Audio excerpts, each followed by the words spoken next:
Good morning, people. It's Catherine here from No Cashless Debit Card Australia. How you going? So I just thought I'd have another chat about that article on the Fraser Coast Chronicle page regarding the cashless debit card, and let's have a bit of a chat about some of the comments, okay? So, yeah, most of the comments were against the card. We've got some very uneducated people in this community that I think, I hate having to type lots of text. So I prefer to do it this way, and then if they stumble across the video, well, good luck to them, but it helps other people understand. So we've got a person who is stuck in the stereotype of everybody's a lazy bludger, okay? So her comment, Andrea Bogart puts, get them lazy bludgers back into the workforce. And I'm talking about the bludgers that make any excuse to sit at home and not work. It's a very big statement, isn't it? All right? Because, you know, she obviously doesn't understand what it's like for people who are unemployed, who can't get work, the effects on mental health, physical health, or all the myriad of complicated, complex reasons why people can't get jobs. Illness, sickness, mental health, their appearance. There will always be a percentage of people in this country that will never have a job. Not because they don't want to have a job, but they can't get a foot in the door. They don't fit a square of acceptable. Right? They don't pass the 15-second looking up and down, yeah, I want you, pass. The way they speak, the way they look, the way they're dressed, everything is judged. Right? And it's not their fault. They're just people that will never get there. And our system is designed to be a safety net to catch those people too. But over the last 30 years, you've had the neoliberal bludger bullshit. Excuse my French, but... So, this Andrea Bogart is really she's encouraged others to come out, even though, you know, she's been explained that 99% of people are not lazy. I don't think anybody's lazy. I think when you've psychologically bullied people throughout school and in society, that they're useless, they're worthless, they get despondent, or they come out of school all G'd up, ready to go, and run into the brick wall of, no, you haven't got enough experience, or you're this, or you're that, and after a couple of years, they get despondent, and they give up, you know what I mean? A lot of people do give up looking for work because it's a great strain on their mental health, especially when they're being spoken down to at the job agencies.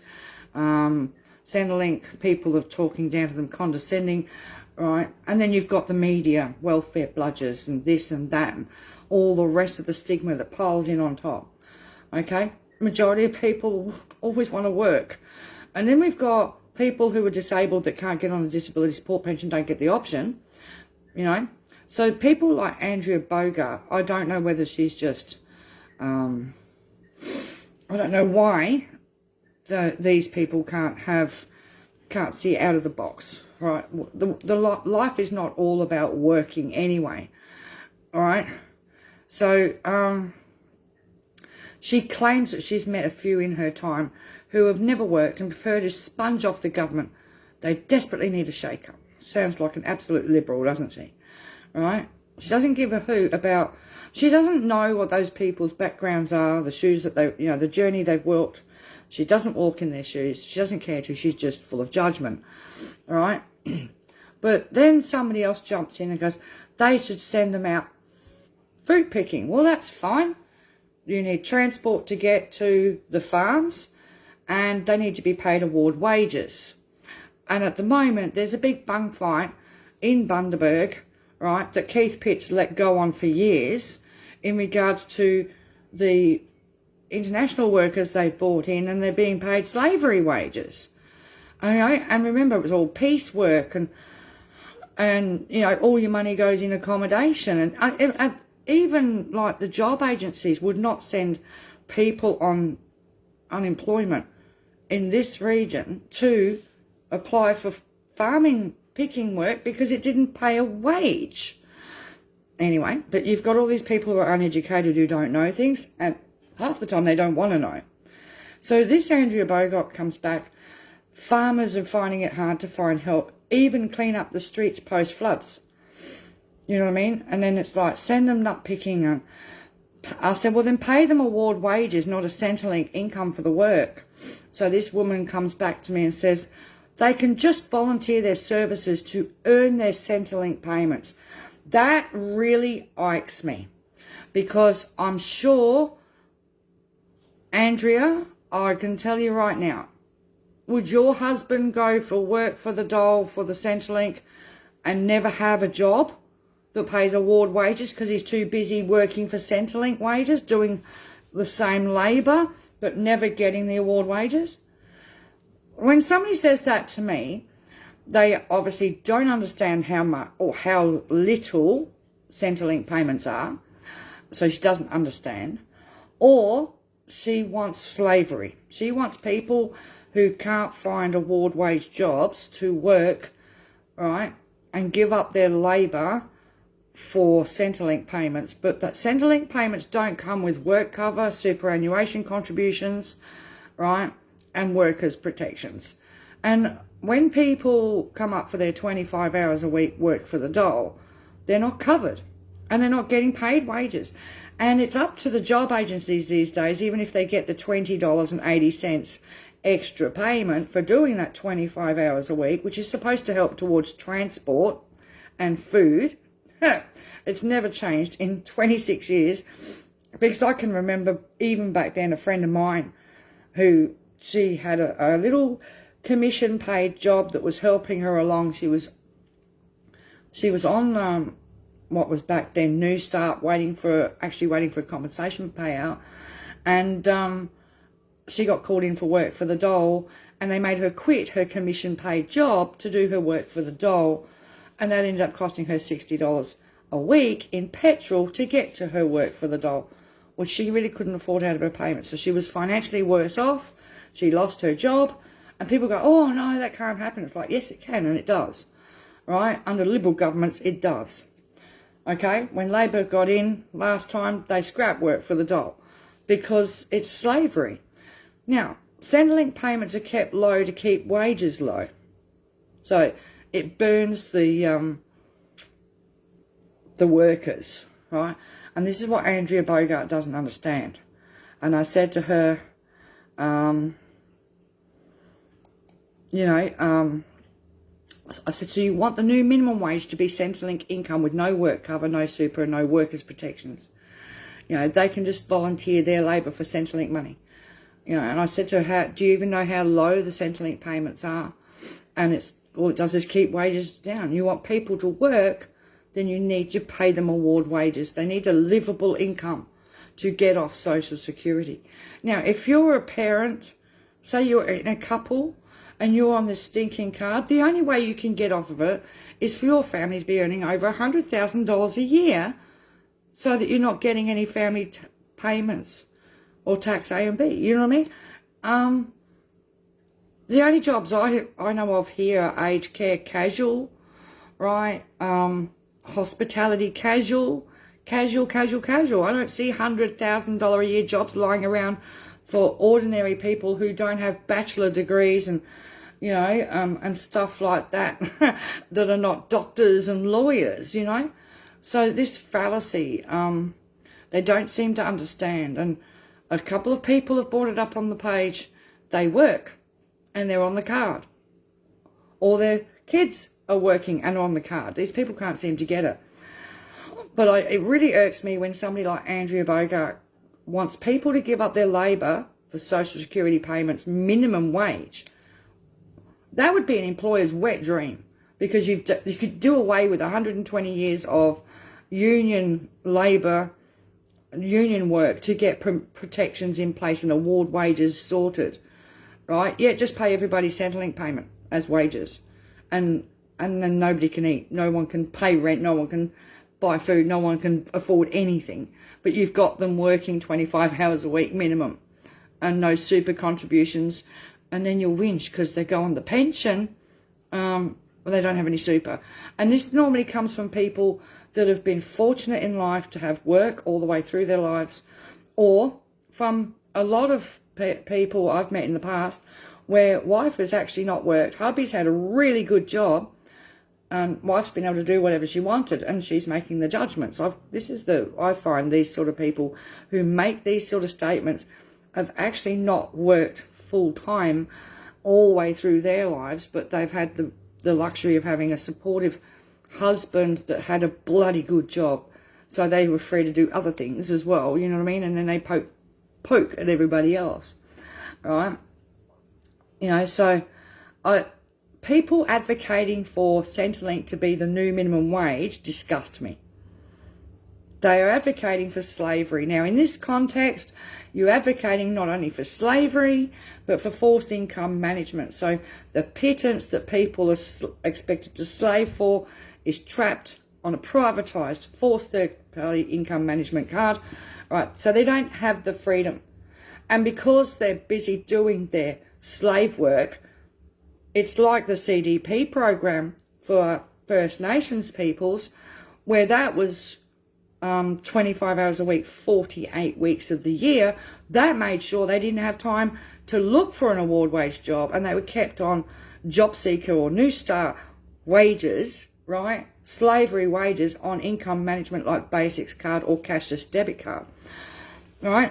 Remember, First Nations peoples have been through all this and been treated like slaves all the way through. Now you get people that they want to expand it, you know. So I just thought I'd just talk about some of these comments. You got a lady here, she gets family tax B. In that situation, her or her husband's earning too much money to qualify for family tax A as well, but we may earn a couple of dollars of parenting payment still, and therefore get the family tax B, and they're still stuck on the card. You know, I wish some people were more educated about how low payments are, how big the struggle really is for people on payments, right? And just stopped having a go, all right? Grow up, people, right?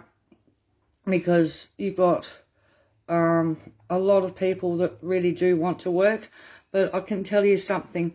When multinational conglomerate stores start cutting the hours of 16-year-olds because they can employ 13-year-olds, right? How the hell can you expect a 25-year-old or a 35-year-old, right?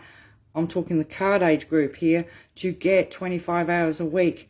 When I watched myself, when my daughter had hours cut down to as low as 7 hours a week so that they could give the 13-year-olds they were employing more hours. What hope does an adult get of getting full-time hours when every place like Big W, Kmart, all the big retail can employ juniors from 13 years of age, and they can go, oh, we'll give that kid 10 hours a week and we'll take it off that kid that's 16 or 17. Because that kid on 16 or 17 that was on $12 an hour is now too expensive because they can pay the 13-year-old $9 an hour, right? It's about cost cutting for these corporates, and they don't mind doing what Walmart does in America. Walmart's one of the biggest employers in America. They actually do employ a lot of their staff full-time, but they don't pay a livable wage, so all of their staff are on welfare or on SNAP food programs, right? That is disgusting, because that's the private sector not paying the proper wages or a livable income, and they've learned to lean on the government. Oh, well, we'll just pay them a little bit of a wage and then the government can top up their income, right? And then everybody can demonise them anyway for working and being on welfare.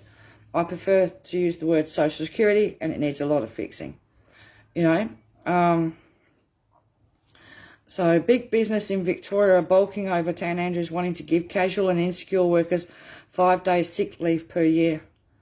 I sicken it, you know, it is really bad. Because being on casualised gig economy, if you get sick, you don't earn any money, right? It's all stacked up. We used to have full-time, permanent part-time and part-time jobs, which meant that you qualified for sickness benefit. And it wasn't a lot of casual work. Casual work when I was coming into the workforce was Thursday nights, Saturday mornings. All right, that was what the juniors did, because that's, you know, everybody else got to work full-time during the week, Monday to Friday. Yeah, and like permanent part-time was 25 to 35 hours a week, and that included sickness benefit, holidays, job security. All right, but now they managed to turn all the permanent part-times into casuals, and they don't get job security, and they don't get sick leave or holiday pay. You know, and there's, oh, but they get penalty rates. Well, no, not really, because a lot of them have lost their penalty rates now, thanks to this government cutting penalty rates. You know, and the tax thresholds need to change, because a lot of people are now forced to look for second jobs or third jobs, and you pay a higher amount of tax on your second job. You don't get the tax-free threshold on your second job. You're normally paying 48 cents in the dollar on tax you earn on a second job. So the government's got it pegged. Even if you go and get job number 2, number 3, you're paying so much in tax. You're working your ass off, and if you've got kids, you're probably still on Social Security, which means you can still end up on the cashless debit card even if you've got 3 casual jobs, because not one employer is going to give you 38 to 40 hours a week at a livable rate and guarantee you full-time work until you're 70. This is what people need to understand. So when people make ill-informed, ignorant comments like the comments that Andrea was making here, because she's... I get sick of people who refer to Australians as them, make them do this, make them do that. Another comment on here was put them in the army, right? No, the army is not geared up to be the babysitters for the government's unemployment, right? People have to pass tests, fitness tests, psych tests to get into the army. They have to want to go into the armed services. And to be quite honest, throwing all our paw and going, I'll just throw them in the army, right? They can just be our cannon fodder. We're watching a country do that to its soldiers right now. It's playing out right in front of us, right? In the Northern Hemisphere. So, no. We don't do cannon fodder for Centrelink payments. Thank you very much. You know what I mean? And another thing too, the army's not geared up for that. It never has been. All right? I don't know why these people think it's a good thing. But anyway, no, the army's not the answer. I just get sick of the portrayal of them. You know, as though there's some other species of human being, and we're not. But the way that people have been treated is disgusting. And the Murdoch media, Keith Pitt, have played a big part in the last 3 years of making sure that people in this region feel hammered and broken. You know what I mean? So, yeah, it's stupid. It really is. Yeah, they roll out the old trope of intergenerational welfare. Yeah, because, you know, up until the mid-1970s, a woman wasn't allowed to work once she got married. That was our way here in Australia, all right? So it's only been since the 70s that women could go into the workforce if they were married. You're talking about accusing grandma of never working. Probably most grandparents have done more volunteer work, given away much more labour, raised children, paid taxes, but you're still kicking them with the intergenerational welfare bullshit, right? And that drives me nuts as well. And people need to understand that of the whole Social Security budget, job seekers are the smallest percentage, all right? 7%. That's it. 7% of the Social Security budget is job seekers. The biggest percentage of the Social Security budget are age pensioners at 60%. Yet it's older generation that poke at that 7% and go, lazy bludgers. And they just don't get it. Now, when you look at it critically, how many of those lazy bludgers are over 40, over 50, over 60, who are suffering from ageism, broken down bodies, can't get on a DSP, can't get employment because they're overqualified and too old and no longer wanted, right?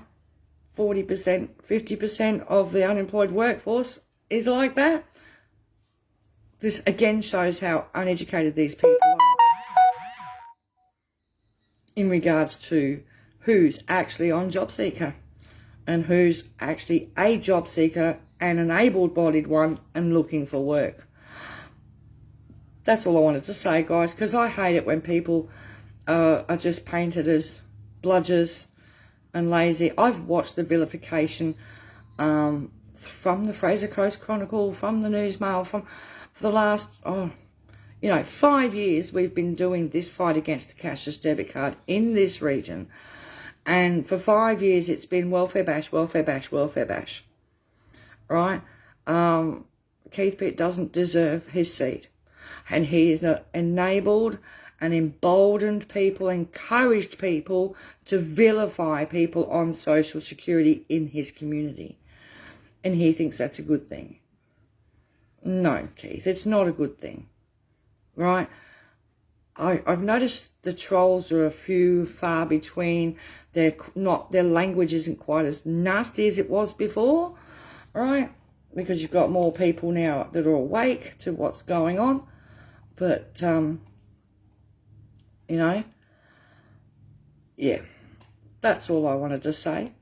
Vilification of people on social security, uneducated people who make judgmental comments that don't understand why, how, who, what and where, how people end up on social security, what payments they're on, you know what I mean? And that's all I can say.